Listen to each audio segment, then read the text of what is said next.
In this video, we are going to take a look at how to solve multi-step equations with variables on one side. If you take a look at the screen right now, what you're looking at is the different steps in solving these equations. So your first step is to get rid of a big ugly fraction. You'll see what that is towards the end of this video.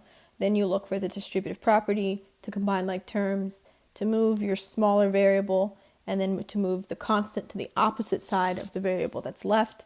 Then you divide, and then if you end up with a fraction answer, you simplify. And we're just going to jump right in. I'm going to start by showing you what the distributive property is. The distributive property is just when you have a number right outside of the set of parentheses, so in this case, -3.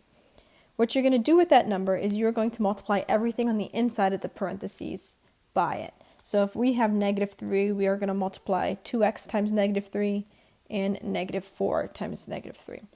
So 2x times -3 is going to give you -6x. -3 times -4 is +12. We want to make sure that we're keeping track of the symbols right in front of our numbers, because when we distribute, we need to keep those involved. So, and it's still going to be equal to -30. From here, we're left with a simple two-step equation. Our first step is going to be to move the positive 12 to the opposite side. So the opposite of adding 12 is subtracting 12, so that's what I'm going to do on both sides. And I'm left with -6x is equal to -42. From here, my last step is simply to divide by my coefficient. So my coefficient is -6, so I'm just going to divide both sides by -6 to get my answer. And -42 divided by -6 is +7. And then I know my answer. If you want to check your work, all you have to do is take that 7 and insert it into your original equation. So my original equation was -3 times 2x minus 4 is equal to 30. What I can do is I can solve that problem saying that x is equal to 7. And if you were to do that, you would find that that left side of the equation is equal to 30. Here's another distributive property problem. I wanted to point this one out because it looks a little different. We have a negative sign right outside of the parentheses, but we don't have a number. What we do when this is the case is we just add a 1, and then we follow the same steps. We distribute it. So -1 times 2x and -1 times -4 gives us -2x plus 4 is equal to -30. So I'm just multiplying. I move my constant, so instead of adding 4, the opposite is to subtract. I do that on both sides. And I'm left with -2x is equal to -34. And then I divide both sides by -2. And x is going to be equal to 17. And if you want to check it, all you have to do is plug that 17 back in for the original equation. And then we can go on to the next problem. Our next problem, we no longer have the distributive property. Now what we're looking at is combining like terms. When we combine like terms, that means anything with a variable raised to the same power, which all of these problems will be, you're going to put a box around. So my 2x, my -5x. Notice I included the symbol in front of the -5. And then anything without an x, my constants, I'm going to circle. And then I combine them. So 2x minus 5x is just like 2 minus 5. You get -3x. And 4 plus 1 is +5 is equal to -4. And now it just looks like the same last steps in our previous problems. We get rid of our constant, so we subtract 5 on both sides. And we are left with -3x is equal to -9.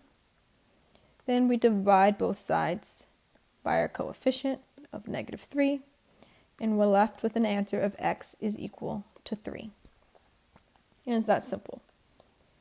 And now we're going to put everything we've just done together. So we're going to distribute and combine like terms. So this problem has two distributive properties. The first one is 2 times x and 2 times -5.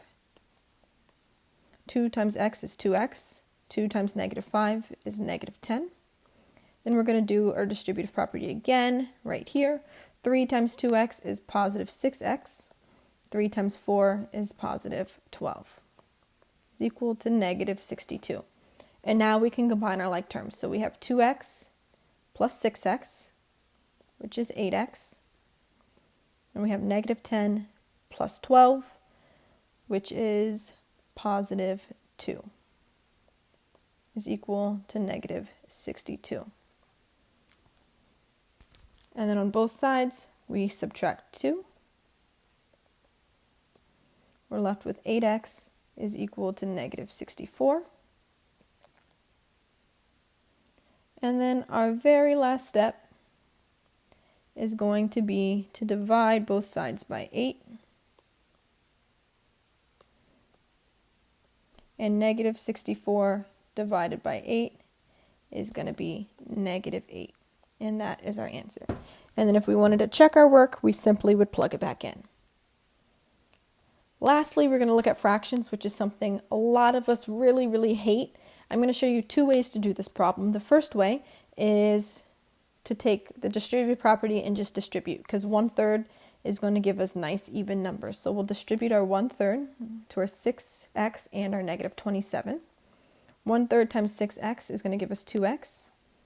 1/3 times negative 27 is going to give us negative 9. And then we solve just like we've been doing. We add 9 to both sides. And we're left with 2x equals 14. Divide both sides by 2. And x is equal to 7. The other thing that we can do is we can solve it like a big ugly fraction problem, which we'll do again in a second. And when we do that, we want to get rid of our fraction. So what we do is we take the denominator, 3, and we multiply our terms by it. So it'll cross out, and you're left with 6x minus 27 is equal to 15. And then you can solve it just like you would solve any other problem. So you add 27 to both sides, and you're left with 6x is equal to 42. Then you divide both sides by 6, and you get x is equal to 7. So either way would work.